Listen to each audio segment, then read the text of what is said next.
ये है हमारी ट्विन प्रेगनेंसी पेशेंट। इसको ट्विन प्रेगनेंसी है। इसकी ग्रोथ 5th मंथ चल रहा है। इसका ग्रोथ नाभि से ऊपर है।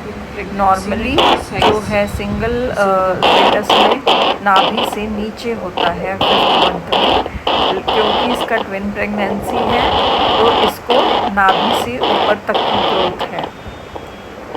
अब हम सुनते हैं FHS, foetal heart sound. Foetal heart sound भी इसमें 2 सुनाई देंगी।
एक यहाँ सुनी थी और एक यहाँ सुनी थी मुझे।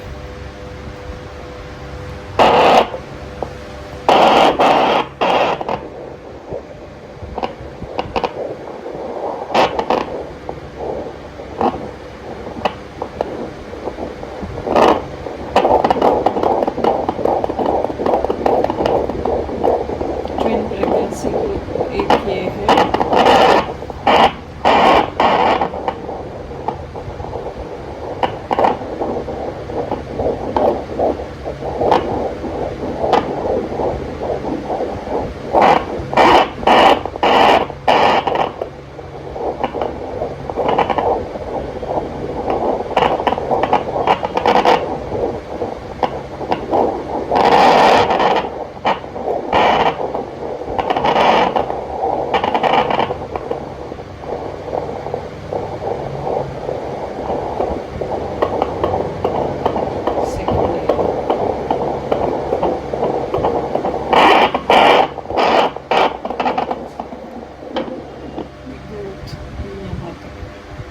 नॉर्मली ये नहीं होता, सिर्फ ट्विन प्रेगनेंसी में होता है।